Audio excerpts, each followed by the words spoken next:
Brain ভালো রাখবে যে খাবার। আপনি কি জানেন এমন কিছু খাবার আছে যা আপনার ব্রেইনকে আরও সচল ও শক্তিশালী করতে সাহায্য করে? আজ জানবো মস্তিষ্ক ভালো রাখার সেরা কিছু খাবার সম্পর্কে। প্রথমেই আছে বাদাম, বিশেষ করে চীনাবাদাম, কাঠবাদাম, আখরোট ও কাজু বাদাম। এতে আছে ভিটামিন ই, ভালো ফ্যাট ও অ্যান্টিঅক্সিডেন্ট যা স্মৃতিশক্তি ভালো রাখতে সাহায্য করে। নাম্বার 2, ডিম। ডিমে আছে কোলিন ও প্রোটিন যা শেখার ক্ষমতা ও মনোযোগ বাড়াতে সাহায্য করে। নাম্বার 3, মাছ, বিশেষ করে সামুদ্রিক মাছ যেমন সার্ডিন, টুনা। এতে থাকা ওমেগা 3 ফ্যাটি অ্যাসিড মস্তিষ্কের কোষ গঠনে সাহায্য করে। নাম্বার 4, দুধ ও দুগ্ধজাত খাবার।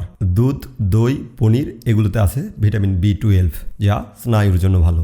নাম্বার 5, সবুজ শাকসবজি যেমন পালং শাক, সবুজ শাক, ব্রকোলি ইত্যাদি। এতে আছে অ্যান্টিঅক্সিডেন্ট যা ব্রেন সেল রক্ষা করে। নাম্বার 6, ফলমূল যেমন কলা, আপেল, আম, আঙ্গুর, ব্লুবেরি। এগুলো প্রাকৃতিক শক্তি ও অ্যান্টিঅক্সিডেন্ট দেয়। নাম্বার 7, ডার্ক চকলেট, তবে সেটা পরিমিত পরিমাণে। এটি রক্ত সঞ্চালন বাড়ায় এবং মনোযোগ বাড়াতে সাহায্য করে।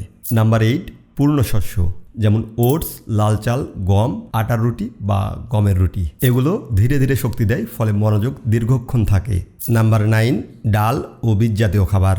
মসুর ডাল, ছোলা, সূর্যমুখী বীজ, কুমড়োর বীজ। এগুলো ম্যাগনেসিয়াম ও আয়রন সরবরাহ করে। নাম্বার 10, পর্যাপ্ত পরিমাণে পানি পান করা। পানি কম খেলে মনোযোগ কমে যায়, তাই প্রতিদিন পর্যাপ্ত পরিমাণে পানি পান করতে হবে। মনে রাখবেন, শুধু একটি খাবার নয়, সুষম খাদ্য, নিয়মিত পড়াশোনা, পর্যাপ্ত ঘুম এবং ব্যায়াম মিলেই মস্তিষ্ককে সচল রাখবে। ভিডিও ভালো লাগলে ফলো করতে পারেন। আমরা একসাথে ফিট থাকবো ইনশাআল্লাহ।